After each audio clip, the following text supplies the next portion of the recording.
Зейтун радиосының Мусафары. Доброго времени суток, дорогие слушатели и подписчики Зейтун. В эфире передача «Мусафар». У микрофона Эмир Керимов и наш сегодняшний гость Мавиле Халил. Хош келдин, Мавиле. Селям алейкум. Как твои дела? Как здоровье? Аллах шукур сагыл. Спасибо, что ты до нас наконец-таки добралась. Мы тебя очень ждали. Давай беседу построим в таком ключе. Давай сначала немножко поговорим о настоящем, потом вернемся назад в прошлое и закончим все разговором о будущем. Договорились? Окей, да. Окей. Смотри, я вот думаю, что многим известно, что в данный момент ты работаешь и вносишь большой вклад в развитие портала Кромен Татарс Клаб. Давай поговорим об этом подробнее. Уверен, что многим, во-первых, интересно узнать, что же происходит за тем самым занавесом. Ну и вообще вот всегда так было. Это одна из особенностей нашего народа, что вот интересно узнать, да, все подробности, которые, в принципе, можно было бы и не знать, да. Расскажи немножко о закулисье Кромен Татарс Клаб и особенности о том, какую роль и какой вклад ты вносишь во все это. Ну, на самом деле, наверное, фишка закулисья интересна не только крымским татарам, она, в принципе, интересна всегда, потому что хочется посмотреть, а что же там за кадром. А у Кромен Татарс за кадром это 25, кажется, человек, которые каждый день готовят сюжеты, обсуждают темы, страдают тем, что тем нет. И, в общем-то, в принципе, это стандартный рабочий процесс той команды, которая раньше работала в АТР, приняла решение не уезжать никуда, остаться в Крыму, и, собственно, поэтому так возникла идея, что нам нужно образоваться в коллектив, который мог бы продолжать что-то делать для крымских татар. Так родился Кромен Татарс, причем это было очень спонтанно, и, соответственно, подготовка к тому, какой формат выбрать, как работать, почему делать ставку на социальные сети, а не на сайт. Это все вот было буквально приняли решение, сделали, и, соответственно, работа над ошибками тоже проводилась уже в процессе. Собственно, я чем занимаюсь, хотя меня любят называть программным директором Кромен Татарс, но, по сути, я просто формирую сетку эфирную, это все-таки опыт АТРа, сетку и продвигаю наши сюжеты в социальных сетях. В принципе, вся моя работа заключается, это работа с социальными сетями. Эта работа очень интересная в том смысле, что она связана напрямую с людьми. Я всегда этой работы избегала, но для меня это теперь такой новый опыт. Я всегда старалась работать за кадром и не контактировать непосредственно со зрителем. Для меня это достаточно сложный процесс. Но сейчас для меня это что-то новое, поэтому, наверное, увлекательное. И на протяжении года, я уже больше года, я отвечаю на сообщения нашим прекрасным подписчикам, стараюсь сделать Кромен Татарс интереснее. И, конечно, я стараюсь сделать так, чтобы наша работа в первую очередь была полезной. А где ты познала тонкости социал-медиа-маркетинга? В процессе работы, конечно же. То есть ты самоучка, да? Ну, можно сказать и так. Но, в принципе, наверное, любой пользователь социальных сетей априори СММщик, да, потому что каждый из нас стремится сделать свою страницу интереснее, каждый из нас хочет, чтобы его лайкали, на него подписывались, оставляли свои комментарии, поэтому основы СММ, по сути, знает каждый из нас, просто он, может быть, еще не понимает, как это правильно по-научному сформулировать. А потом, когда я уже начала читать какую-то литературу, брать теорию какую-то, я поняла, что, в принципе, интуиция не подводила, и мы все делали в этом смысле правильно. Сейчас все развивается очень динамично, поэтому и СММ в том числе, поэтому мы стараемся тоже осваивать какие-то новые штуки. Я надеюсь, что в ближайшее время уже появится канал в Телеграме Кромен Татарс, и поэтому, в принципе, СММ это только практика сейчас, практически никакой теории. Я думаю, что все знают действующие проекты Кромен Татарс Клаб, они все налицо, и они видны. Можешь ли ты нам рассказать, над какими проектами новыми работает ваша команда? Ну, сейчас мы запустили проект Кырымлы. В принципе, идея Кырымлы витала уже очень давно, да, то есть была программа Милликарт когда-то, которую тоже пытались запустить. Это была такая же идея, но, к сожалению, она не нашла своего развития и продолжения, потому что ребята, которые ей занимались, потом кто-то уехал, кто-то решил, что это не перспективно. Мы сейчас решили, что это нужно и что это актуально. И поэтому запустили этот проект. По-прежнему работает проект Базамбалалар, потому что он нужный. К сожалению, количество детей в этом проекте постоянно растет. Есть какие-то отдельные проекты, связанные с детками. Барзаманда Барыкен, Барзаманда Йокакен. Это был вот недавно проект, который прошел конкурс детского творчества. Также продолжает работу Джанлесес. Мы уже начали подготовку к следующему Джанлесесу. Вот. Проектов, в принципе, много, и очень хотелось бы, чтобы их было еще больше, и сил нам, чтобы их реализовывать. А как дела с фильмом «Сказкой» Хадрадиде? «Сказка» — это еще один наш новый опыт, скажем так. Даже несмотря на то, что был опыт Хайтармы, но мы там как-то не принимали такого активного участия, потому что там работала большая команда профессионалов, которые были собраны из разных точек мира. Хадрадиде — это полностью наш проект, начиная от костюмов, сюжета и прочего. И даже сейчас процесс монтажа осуществляется нашими режиссерами.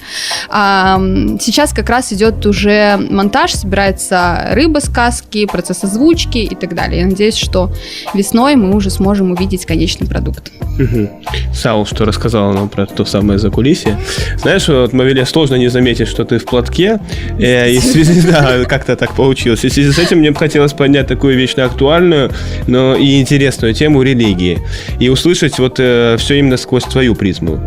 Твои взгляды на это. Расскажи, как ты пришла к этому, как это сочетается с твоим родом деятельности, твоей нынешней работы в СМИ, да? Помогает ли тебе это или, наоборот, вызывает какие-то сложности и затруднения? Ну, это, наверное, такой очень личный вопрос, но я постараюсь об этом рассказать так, чтобы это было понятно именно в социальном каком-то смысле.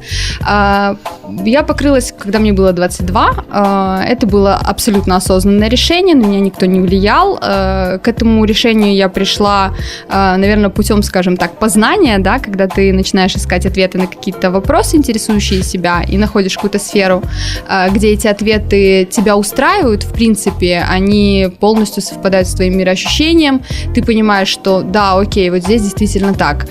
И тогда ты начинаешь постепенно к этому идти. Меня всегда забавляла одна такая особенность. Мы все, в принципе, верим в Бога, да, и у крымских татар это такое очень традиционное нечто, оно фундаментальное, в принципе, потому что очень многие наши традиции, в том числе, пришли к нам благодаря исламу. И когда ты начинаешь над этим задумываться, ты думаешь, окей, хорошо, Коран, там, сунна пророка, саллаллаху алейхи и так далее, еще очень многие вопросы. Вот этому мы следуем, а вот этому почему-то нет. Вот это мы почему-то берем из религии, а вот это почему-то нет. И меня очень смущало всегда, что в чем-то мелком мы следуем. А когда доходит дело до масштабных вопросов, таких как намаз, платок, мы почему-то придумываем себе миллион оправданий. Выборочность, да? Да, и такая очень избирательный подход. Особенно это чувствуется на каких-то там мероприятиях, там типа дувалар и так далее, что вот это надо делать обязательно, а вот это окей, можно не делать. Или нас так не учили, это тоже распространенная такая версия. И поэтому меня смущала эта избирательность. Мне казалось, что если ты что-то принимаешь, ты должен принимать это целиком. И тогда я задалась вопросом, окей, что мешает мне делать намаз? Ну, в принципе, было сложно придумать себе какое-то оправдание, что именно мне мешает делать намаз. Поэтому я начала делать намаз. А потом, когда вопрос встал по поводу платка, потому что ты все время чувствуешь, что ты что-то делаешь неправильно, когда ходишь без платка, и когда встал вопрос, что нужно надевать платок, и, в принципе, я к этому готова. Я подумала, окей, почему я этого не делаю? Ну, там, как бы, самый распространенный аргумент – прячешь свою красоту. Красота, которую мне дал Всевышний, это не моя заслуга. Моя заслуга, если я могу нести свой красивый внутренний мир. Для этого нужно работать, чтобы он был действительно красивым. И поэтому я решила, что я надену платок и дальше продолжу работать над тем, чтобы мой внутренний мир был красивым. Что касается моей деятельности, собственно, в журналистике, это был как раз такой момент, я пришла работать на АТР, и вот он совпал с моментом, когда я решила покрыться. И поэтому возникло, на самом деле, очень много вопросов, готова ли я снять платок для того, чтобы выйти в эфир. Я сказала, что нет, не готова, я готова работать за эфиром. В принципе, работа в эфире никогда не была для меня привлекательной, мне больше интересна была кухня заэфирная, все, что происходило за кадром, за камерой. И поэтому Я постаралась влиться максимально в коллектив, показать, что я тоже, в принципе, понимаю, что такое журналистика, из чего складывается эта работа. Сложность была в том, что приходилось доказывать свою нормальность. То есть определенная презумпция виновности, и нужно с ней бороться. И я считаю, что когда я стала программным директором на АТРе, мне это удалось. Это была такая моя маленькая победа моего платка в том числе. То есть я смогла показать, что человек в платке может быть в том числе и профессионалом. Наверное, вот так. Ну, наверное, не показать, а выявить, да, что это нормально, это аксиома, это, в общем-то, это доказывать и не надо. Ну, это мое личное мнение. Смотри, ну вот есть у меня такой вопрос каверзный. Почему каверзный? Потому что, наверное, я сам для себя не знаю на него ответ. Твое личное отношение к музыке на стыке с исламом? Так часто в последнее время поднимается эта тема, наверное, потому что люди что-то чувствуют. На самом деле в исламе, по крайней мере в том масхабе, которому мы следуем в Крыму в большинстве своем, да, Абу Ханифы, есть очень строгий запрет на музыку. Недавно на тренинге по эмоциональному интеллекту нам предложили такой эксперимент небольшой. Нам включили 15 отрывков разных треков с разным темпоритмом, с разным настроением и попросили зафиксировать те эмоции, которые мы испытываем в этот момент. Играет веселая мелодия, понятно, хочется там пританцовывать, хочется какой-то деятельности, появляется энергия. Играет какая-то грустная мелодия, ты как-то успокаиваешься, настроение падает и так далее. И этот эксперимент показал нам, что наши эмоции связаны, да, то есть музыка вызывает в нас определенные эмоции. И я думаю, что мудрость запрета в исламе на музыку как раз заключается в том, что ты перестаешь подвергаться внешним факторам, да. Почему, допустим, торговые центры используют, да, музыкальное сопровождение достаточно динамичное, которое могло бы стимулировать к тому, чтобы под эту музыку покупки делать на самом деле прикольнее. Вот, и так далее. То есть музыка, она имеет психологическое влияние на нас. И если мы это осознаем, то, значит, мы уже можем от этого отказываться. И я считаю, что, в принципе, даже можно проводить эксперимент для тех, кто считает себя меломаном, кто постоянно слушает музыку, просто там отказаться, например, на неделю от нее и просто последить за своими ощущениями. Что он испытывает? Не хватает ему музыки? Почему? Есть ли другие факторы, которые способны вызвать у него аналогичные эмоции? Вот мне кажется, такого рода эксперименты, квесты, которые человек проводит для себя, могут как раз ему показать, в чем мудрость того, что музыка нам часто замещает какие-то более важные вещи. Чухсау. Смотри, еще последний, да, такой вопросик про религию. Как ты считаешь, вот ты вот на той должности, на том месте, где ты находишься, нужно ли нести религию в массы посредством вот своей работы? Ну, что касается Crimean Tatars, я считаю, что нужно, более того, я это делаю. Почему? Потому что мы своим порталом пытаемся создать такой образ крымского татарина, да, каким он должен быть, каким бы мы хотели его видеть. Это крымский татарин, который знает свою историю, это крымский татарин, который чтит свои традиции, он хорошо знаком с культурой, он, в принципе, современный, но, тем не менее, мы не должны упускать и тот фактор, что крымские татары сформировались под влиянием ислама в том числе. И поэтому этот фактор, так же, как наряду там, с историей, традицией и прочими составляющими, он имеет место быть. Но единственное, я считаю, что донесение религии, оно должно быть очень мягким. Нельзя навязывать религию, пытаясь тем самым доказать человеку, что нужно жить вот так, а не вот так. И это очень важно, потому что мы часто можем вызвать у человека, наоборот, отторжение. И сегодня буквально вспоминали как раз такой пример, что в Коране говорится, да, когда Аллах отправлял пророка Мусу к фараону, он ему сказал: иди к нему и говори с ним мягко. Это, мне кажется, просто гениально, потому что говорить с фараоном мягко, пытаться объяснить ему, что он не прав, это, наверное, самый лучший способ сейчас для нас, самый лучший пример того, как нужно объяснять, говорить об исламе вообще в принципе. И поэтому я считаю, что если человек готов принять, он заинтересуется, будет принимать. Если человек на данном этапе не готов принять, не нужно пытаться его заставить это принять. Это будет вызывать только негатив по отношению к исламу в первую очередь. То есть ты эту работу выполняешь? Да, я стараюсь делать ее. По-моему, есть у нас такая возможность и время перейти в прошлое, немножко окунуться. Окей. Смотри, я думаю, что у каждого состоявшегося человека есть своя какая-то предыстория, да, определенный багаж того, что уже было реализовано им. Ну и я уверен, что ты не исключение в этом. Давай вот переместимся туда и поговорим о том, что же было, что же за плечами у Мавелия Халил, какие проекты, какая работа и так далее. На самом деле все началось в 6 классе. Я в 6 классе решила, что я буду журналистом. Я не знаю почему, это необъяснимо, что двигало мной, но вот тогда я решила, окей, журналистика. И поэтому, когда я поступала в Таврический национальный университет, у меня не было вопросов как бы с выбором факультета, это была специальная журналистика.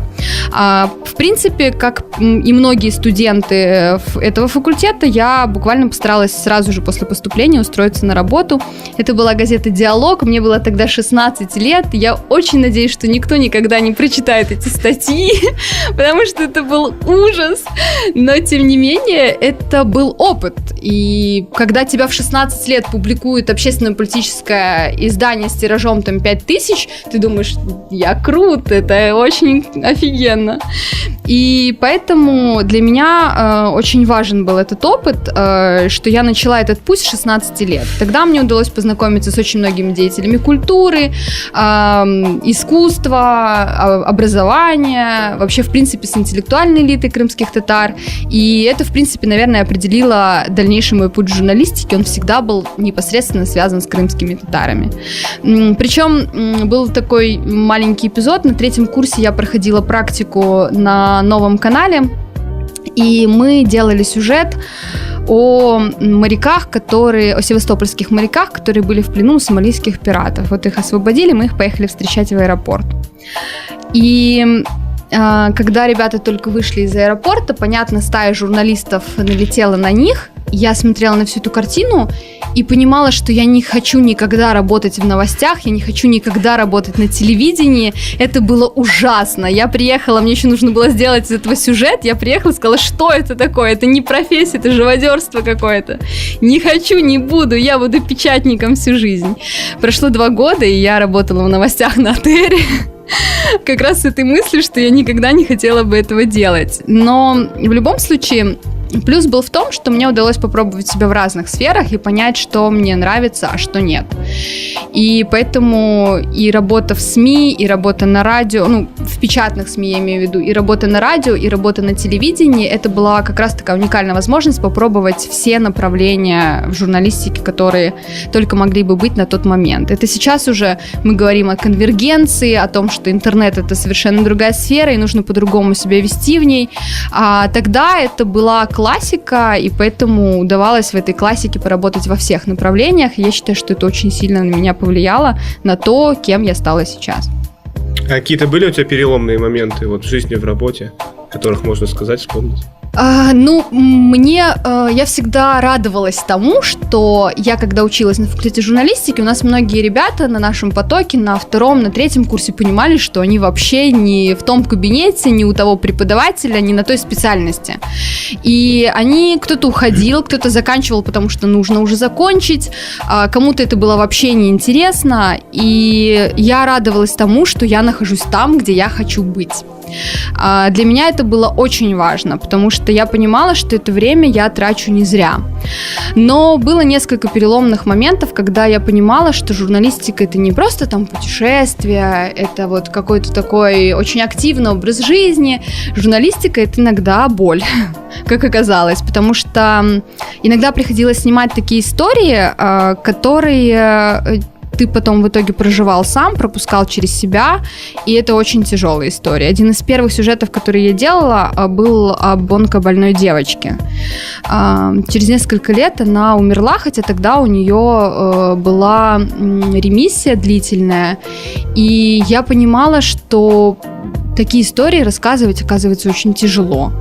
И когда ты общаешься с родителями, когда ты общаешься непосредственно с такими детьми, это очень тяжелая, эмоционально тяжелая работа.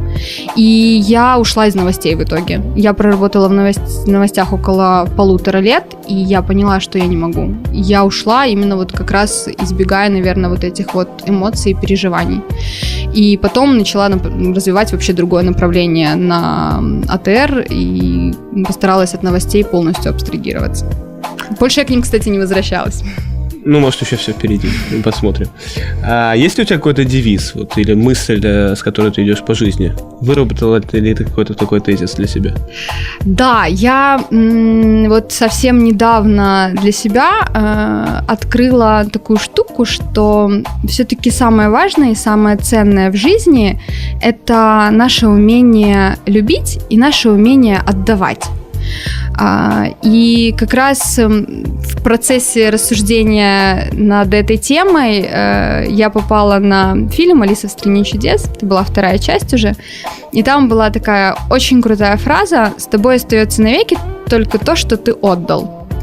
Она мне очень запомнилась. И я поняла, что чем больше мы отдаем, тем больше мы на самом деле получаем. И я стараюсь сейчас работать над тем, чтобы развивать в себе вот эти качества, эти способности, и чтобы отдавать было легко. У тебя получается? Пока сложно, если честно. Есть моменты, когда это происходит в порыве каких-то эмоций просто, и это очень легко. А когда ты начинаешь делать это как-то вот такой осознанный процесс, это уже дается гораздо сложнее. Оказывается, мы не так просто расстаемся с тем, что у нас есть, и тем более с тем, что нам дорого. Угу. Ну вот мне кажется, что это хорошая традиция заканчивать приятные беседы обсуждением какого-то будущего, да, особенно если это будущее приятное и светлое, видится хотя бы нам светлым, да. Расскажи о своих планах, хочешь ты что-то поменять, заниматься чем-то новым, или, может, ты уже осела и вот будешь эту лямку гнуть до конца? Наверное, журналистика такая специальность, хотя я, наверное, даже не могу сказать, что я сейчас занимаюсь журналистикой, но тем не менее, работаю в этой сфере. Это такая сфера, когда тебе постоянно хочется что-то поменять в жизни. Это очень странно, я 3 раза увольнялась с АТР на самом деле, потому что мне все время казалось, что что-то должно быть по-другому.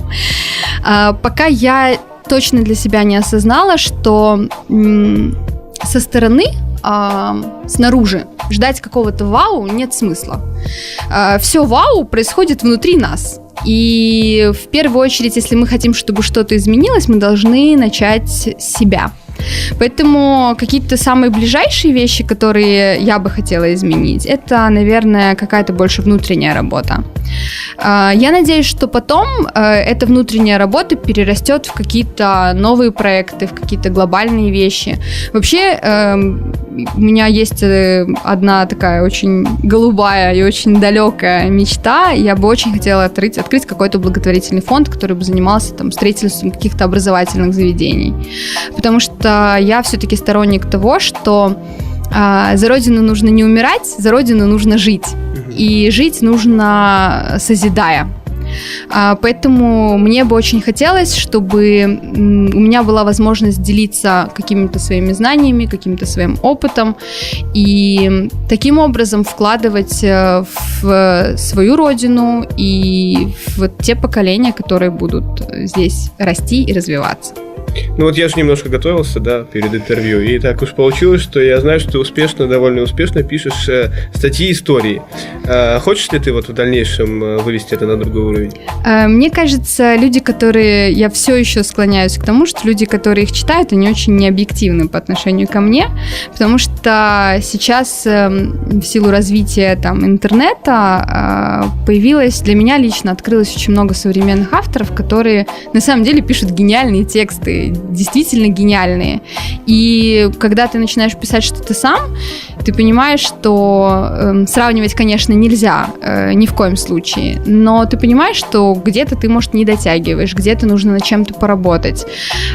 И поэтому я, наверное, когда мне говорят, что мы там, давай книгу уже пиши и так далее, я к этому не готова, 100%, по крайней мере, сейчас. Это все не систематичная работа, я не пишу каждый каждый день, хотя я понимаю, что если хотела бы развиваться в этом направлении, стоило бы делать это систематически. Но это, скорее всего, на данном этапе просто какое-то хобби, когда хочется рассказать историю. И я не могу сказать там, что это какое-то писательство, потому что я хочу рассказывать только реальные истории. Я не хочу придумывать никаких художественных образов, я не хочу ничего изобретать, я просто хочу рассказать то, что я уже знаю, или то, что мне удалось узнать, каким-то очень доступным, легким языком, чтобы читатель мог эту историю воспринять. А вот как ты думаешь, в чем состоит лично твоя миссия? Перед собой, перед другими, перед народом? Перед собой, наверное, в первую очередь не изменять каким-то своим жизненным принципам, которые сформировались уже не юношеским максимализмом, а именно жизненным опытом, да? Когда ты уже точно знаешь, что вот так правильно и вот так нужно. Вот мне бы хотелось себе пообещать никогда этим принципам не изменять. А если изменять, то только если есть на это железный аргумент. Перед другими людьми я все время, наверное, у меня есть такой небольшая слабость такая, мне все время хочется снять с себя ответственность перед другими людьми, и вот типа ты никому ничего не должен и так далее, но это в корне неправильный подход, и это нужно менять, и в этом смысле нужно работать над собой. Да, может быть, ты никому на самом деле ничего не должен, но набор качеств хорошего человека как раз и состоит в том, что ты отдаешь, и тебе не жалко. В первую очередь свое время, потому что, мне кажется, это самый дорогой ресурс сейчас. Если ты готов отдавать людям свое время, то значит, ты ценишь этих людей, значит, ты действительно чем-то делишься. Если у тебя есть еще что-то, что ты можешь отдать, окей, отдавай. Я надеюсь, что те люди, которые меня окружают, все-таки получают что-то от меня еще. Перед народом здесь, наверное, очень как-то глобально и пафосно. Я, наверное, не то чтобы не чувствую долга, да, перед народом. Мне кажется, тот проект, который мы реализуем профессионально сейчас, то есть, как бы Краймен Татарс и ряд других проектов, которые мы делаем, это, в принципе, уже определенный вклад. Но мне, конечно, хотелось бы быть полезной. И, в принципе, если перед народом, то, наверное, каждый крымский татарин, которому я могу как-то помочь, хотя бы просто выслушать, я не знаю, то это уже, наверное, какая-то дань моему народу в том числе, потому что это каждый представитель моего народа.